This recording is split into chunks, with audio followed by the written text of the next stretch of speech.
Namaste. This is your host Simran Singh from AnyTechTrial.com. Welcome to this episode of NotableTalks by AnyTechTrial.com, world's largest software marketplace where you can plan your full digital transformation roadmap by exploring, comparing, and trying out softwares free for all of your business and personal needs. Today, we have with us Mr. Govindraj, Head of Enterprise Marketing for India region at Vodafone Idea. Welcome to Notable, sir. Thank you, Simran. Welcome to. Thank you, Simran. Thank you for having me here. Thank you, sir. So let's get started with our session for the day. Sure. Here's my first question for you. One's digital experience is expected to show an acute increase with the foreseen introduction of the metaverse. This will bring virtual reality closer to one's life, changing the whole ecosystem of marketing. How do you see fast evolving virtual world impacting one's brand experience? And what impact would this have on the business ecosystem as a whole? Yeah, a question that I think one can't avoid in the current times, I think, where the trend has clearly been established that, metaverse is here. So I think when you follow it quite closely, I think what's really happening, I think, is there are large brands which have already entered the metaverse. And fundamentally, if you look at the fundamentals of what metaverse has done, there are billions of consumers who are already in the metaverse. That's the first sign that, there is a market out there which is building itself. Second, those consumers or customers are actually spending a lot of time. Now, quite naturally, it's a very fertile ground for marketers to consider it as a channel worth exploring. Now, obviously, given that some of the fundamentals are still coming into place, it's difficult for marketers to go ahead and stick your neck out and build a great ROI, which you can prove to your management. But what one could do definitely is start with understanding the metaverse. How are people engaging in this new world or the new virtual places or workplaces, as we call it, and see how you want to kind of put your brand across. So beyond the obvious, what I mean by obvious, I think, is the gaming is the obvious part of the metaverse. I think a lot of brands you've seen, which are today in physical in nature, entering the metaverse, quite smartly integrated the brand experiences into those gaming worlds. But I'm here to share something which is beyond the obvious. So for example, one of the things that metaverse clearly opens up is when we are getting back to the normal, and we all pretty much have understood that it's going to be a hybrid working world. So imagine a world where I think the virtual workplaces of the future, you're able to create as I call it, the digital twin of your office in the metaverse. And colleagues like you and me are actually entering that as a workplace and collaborating and engaging, conducting our meetings. Second aspect where you can imagine really the marketers actually kind of taking a leap forward is when you are building your customer experiences. For example, I think today most of the engagements were physical. We are trying to move to virtual, but probably it has not given you the best of the high touch experiences that you always wanted with your customers. A good example being, we have customer experience centers where we used to take the customers to physically and take them through a tour. Now you could do a part of it in the virtual current world, but in the meta world, I definitely think the experiences are more immersive. And that's the beauty of that, the promise that metaverse is giving us. And many other use cases like education, retail, 24/7 shopping experiences, and a definite immersive way of imparting education to the children. Now, for marketers, I think some rules of the engagement would definitely change. As marketers, I think while we take some cautious steps and surely some exciting experiments into this new world, I think it opens up a new cohort maybe. There are people who are in metaverse and there are people who are not yet in the metaverse. That's the first cohort for you. Second, the way your brand is integrated, because it's an immersive world and you do not have a separate space to kind of create a brand zone, but you've got to immerse the brand into the meta experiences. How do you do that? Because most of the marketing assets today you have are pretty much used to a slightly different world. You got to kind of carry the brand into that world and design new creatives into that. And third, I think, is the way and the time at which you engage. I think you're going to rewrite some of the rules of privacy and engagement there, so that you're protecting the brand identity and being safe about how the brand is being put across into that meta world. In summary, Simran, I think definitive trend, great exciting stuff to see large brands entering the foray, but to all other marketers, I think is worth kind of starting the experiments and building a roadmap into the new world of metaverse. As unified communication has become the global trend due to the pandemic, a lot of organizations have adopted to hybrid work model. However, this has made cybersecurity a crucial consideration for companies.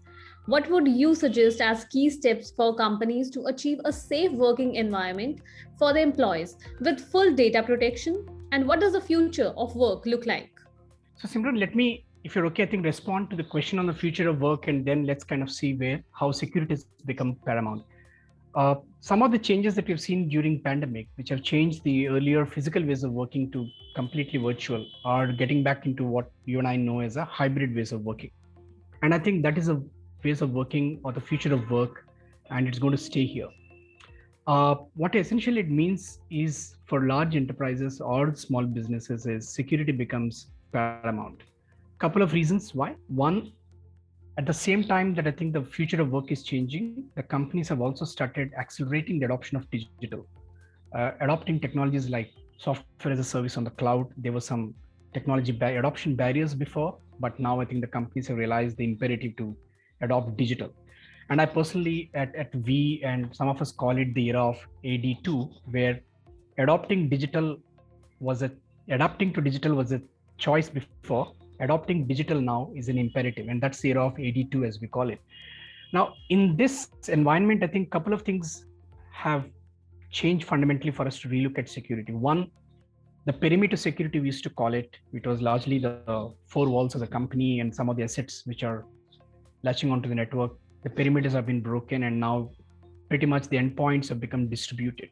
It could be your smartphone or a smart tablet, which means the data is actually by design is flowing into endpoints which are probably need to be brought into the remit of security.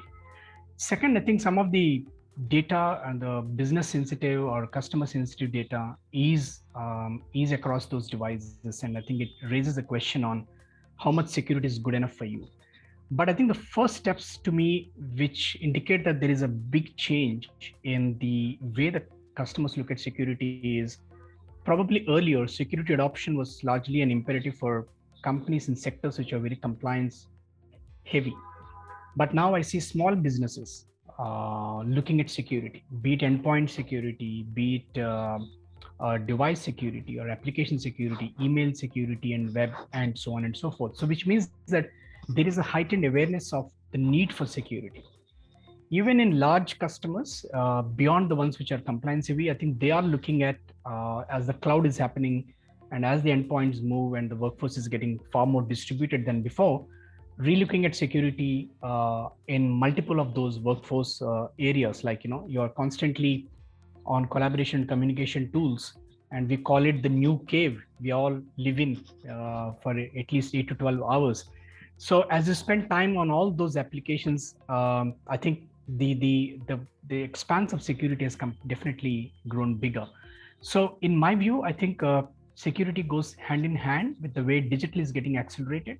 So one cannot think that as a choice anymore. It is an imperative to look at security as critically as we look at business or digital or any other aspect of business. From your experience, while leading marketing for global brands like Vodafone, Microland, Deloitte, and more, how important is marketing automation for an organization to scale? And what advice would you like to give for budding marketers and growth phase startups to succeed in their marketing journey? Thanks, Simon. It's one of my favorite subjects. So one key data point for us before we kind of debate on the need for marketing automation. So there's a research that says that I think before pandemic, customers in a buying journey or a decision-making journey were using about 4 to 5 channels. Channel could be email, phone call, face-to-face visit, from a sales to the customer point of view. But now, if you take a poll now, I think there are at least minimum 10 channels in which, and 8 out of 10 of them actually are digital or virtual in nature, that the customers are using in their decision making process. So what it essentially means, I think, is you need a capability which is probably an automation capability, surely, which helps you address this omni-channel desire of the customers. Not just creating awareness from a beautifully designed campaigns, which you kind of use the marketing automation as a tool for, but even inducing purchases on the e-commerce. For example, I think today some of the B2B journeys have got completely digitalized end to end. So you're not just looking at information oriented communication or engagement, but actually inducing transactions. That's where I think truly the power of marketing automation lies, more than before. Earlier, 4 years ago, when I was building a use case for marketing automation investment, largely it was email. Can I justify the kind of engagement, and what is the return on marketing investment? But today, when we are relooking at it from a tool upgrade or a refresh point of view, the use case is far richer and wider. Not just marketing, but customer service, value management teams, sales can use it. So the power of the tool, I think, now is it gives you scale. Second, you can tie in the omni-channel experiences. You're doing a campaign on social. How do you kind of automate the whole stuff using marketing automation? So I think it's a question of being able to put the right business case is what probably stopping for some of the enterprises to adopt marketing automation. Otherwise, the case is pretty evident to me, if you ask me, right? Now, coming to your second part, what would be advice for some of the budding marketers and startups? To be honest, I think we learn a lot from them, because I think they are the new age marketers, breaking barriers and experimenting a lot more. But to be honest, I think some of the things that I would like to share with them are some of the fundamental rules of marketing. Whether you are in the B2B business or you are in the direct to consumer business, there is a human aspect of customer. So I call it the business to human. Focus on those elements when you are actually designing marketing engagements, marketing communication. Second, I think empathy. I would think that in the pandemic world, one thing that has clearly stood out for me when you either you're in marketing or in sales is the empathy with respect to customers. How do you respect their time, their kind of appetite to kind of read your communication? So you need to be far more empathetic in designing some of the marketing vehicles. So I think these fundamentals, if they're taken care, I would really envy some of the new age marketers who are entering the profession, because the channels to reach customers and engage with them are far richer than before. So I think there's a vast canvas, and digital marketing as a play has really come to be established in India. Just a data point, I think when you look at advertising spends in India, 30% of them are actually digital advertising, and it has replaced print as the number 2 medium, and the first one being TV. So tremendous opportunity in the digital advertising stroke digital marketing space.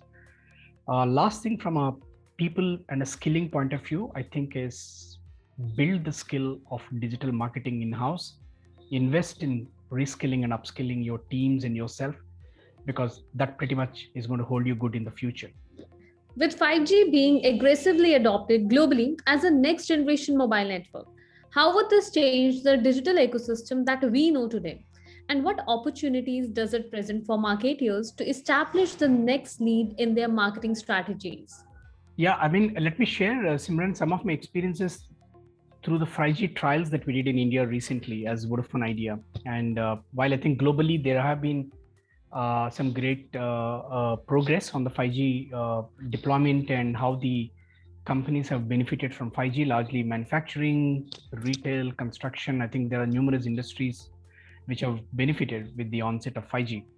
But coming to India, because it's a market of huge interest for us and a huge scale, what I can share surely, I think, is what we did during the trials is largely the real world use cases across few industries: construction, manufacturing, automotive, healthcare, education, and the sixth being public safety and surveillance. And these are areas of huge interest for Indian economy and Indian citizens like you and me, because A remote diagnosis during the golden hour when you are in an ambulance is as critical as public safety on the roads if you are able to detect a crime in real time or ensure a women's safety. So it's important for societies, it's important for businesses, and it's important for people's lives. So the 5G as a technology, I think what is really demonstrated to us during the trials is that the low latency, the high speeds, and the massive density that it can enable are really what probably today's networks don't really give us. Hence, it opens up certain new possibilities across the ecosystem, across the industries. That's the first point about it. The second point, I think, is we firmly believe, as Vodafone Idea and some of the other players also would echo that, is this is going to be an ecosystem that has to be nurtured and created. Why? Because I think there are devices that are new, applications are going to be built new or going to be enhanced in a new way. There are new players who are going to enter the 5G ecosystem. For example, in the trials that we did, we worked with large companies like Nokia, Ericsson, L&T Smart World, Ethernet. On the same breadth, we also worked with startups like Tweak Labs, Visby, who are doing some path-breaking work in the areas of drone-based surveillance or motion body capture, which is typically used to enhance the athlete performance in sports. So if you look at that ecosystem, that just is an example of the ecosystem, how rich and diverse it can be when 5G really is available for us. And it's still some time away, but I firmly believe that the ecosystem is going to be built up new, and it's going to have a great mix of established companies, technology enabled companies, and fascinating startups. So partnerships is the key and the way to go in building the 5G roadmap for India. Today, we hear a lot of buzz about digital transformation these days. Would you be generous enough to tell our audience about what exactly is a digital transformation and what are the key areas to focus on when planning a roadmap for the digital transformation of an organization? Yeah, Simran, I think I have a firm view, having seen customers go through digital journeys, transformation journeys, and we as a telco also are going through transformation journey. But before I share some of the pillars of it, one thing I think is we always prefer to call it the perfect storm, where I think there are great set of technologies that are enabling the dream of digital transformation. So 5G, IoT, AI, machine learning, or the Web 3.2 as a set of technology enablers which are building blocks. On the second hand, if you imagine the storm to be a trifecta of three different things happening at the same time, is the customers and consumers changing the way they engage. And we've spoken about it earlier about the metaverse or omni-channel engagement. On the third dimension of the digital transformation and the storm that I'm talking about is a great need to kind of progress in the business. And I think some of the companies today, if I've seen, spell out a digital strategy, and it's clearly linked to business outcomes, which they spell out and commit to the shareholders. Now, that's a serious statement some of the companies make, which means digital has come to be established as something that drives both top line and bottom line in a tangible way. So if you put these three factors together, I think that's called the perfect storm, where I think there is a need, there is a technology drivers that are enabled, and there are customers waiting to be adopting this. And the way to navigate this, in my view, from my experience, is actually focusing on three pillars. And I would draw a bit of an inspiration from Porter's value chain framework. The first pillar is, if you are a provider and a company which is actually in the space of offering digital transformation solutions, you got to be a digital business yourself. Your operations, your supply chain, your forward and backward supply chains, your own offices, how digital they are. Have you digitalized the operations that you are into? Have you automated some of those process handoffs? Have you used some of those new age techniques to kind of drive efficiencies? And that largely is in the Porter's parlance. I think these are the support functions in the value chain framework. The second, and one of the most critical ones, is digital workspaces. The focus on digital workspaces is on the employee or the human part of it. And I think research has proven, or the trends have proven, that a workplace which is more digital attracts the best talent, diversity, and more richness in thought, and probably a great place that people would love you for. Now, digital workspaces probably as a topic we've spoken about in a different way, which is called the future of work, has attracted or probably garnered better traction in the pandemic. But essentially, the focus has to be on the human and the productivity and being empathetic to the employees and their well-being, especially as we all get back to the hybrid world. So again, adopting tools like collaboration, safe communication channels, and constantly keeping the engagement alive is critical to the success of what you want to achieve as a digitally transformed company. And one of the examples of human-centered approaches is, I think, it's not just enough that you digitize the processes and systems, but have you trained people to be aware of digital? Have you trained them in agile ways of working? Because it does a transformation of many sorts. It does transforms the way you work and the way you run projects. So I'm just doing a call out on when you're talking about digital workspaces, skilling of employees is equally important. And third, more fascinating part is digital customers. Your customers, when you're working with them, how are they using the power of digital to engage with their end customers? And that I call it the B2B2C in a way. A great example is, I think, is we were in a conversation with, I can't name the customer, but a tire manufacturer who felt, can we put some intelligent Internet of Things sensors to change the way the tires are engaged today, especially the premium set of tires. Instead of selling them as tires, they sell it based on outcomes. And the outcomes are fuel efficiency, outcomes are as a service. Now, everything as a service is another aspect. I'm sure you are in that space of SaaS and stuff, so you will relate to it. I think what enables that is, I think, some of the digital technologies like IoT, or in the future, I think 5G as well. So the ability to leverage these technologies and design the products actually opens up new revenue streams. And that's what I think some of the companies which are at the cutting edge of digital are actually doing. And they are working with the ecosystem, and we are lucky to be in some of those conversations to really see the power of digital. So in my view, since you asked me about breaking down this whole digital transformation, yes, transformation is a big word, but if you focus that down into three pillars of how digital is your business, how digital are your workplaces and your employees, and third, how digital are your customers. And I think you probably can make a good headway into the future. So, would you mind telling us about the roadmap for digital transformation, especially for SMBs in India? I will try, Simran, because SMEs are the bedrock of Indian economy, right? And the pandemic has really kind of stressed that sector out. And I think as they rebound, a couple of trends that we have seen, and let me share from what we see as a telco out here, is there is a great appetite to adopt technology than before. And let me share some simple examples. While I think we can always aspire for the high-end technologies adoption, and what does it mean for SMBs? Today, SMBs, I think, have realized that the workforce has kind of got distributed. So, and their customers have become 24/7 on the other hand. So they're using simple technologies like auto receptionists. Education institutes are using it to kind of handle the calls. Healthcare, pharmacists are using it. Retail companies are using it. So a simple technology like a cloud-based auto receptionist or a lead management system, because in this times it's very difficult to go and put the feet on street, which you were doing before. So how do you leverage the digital?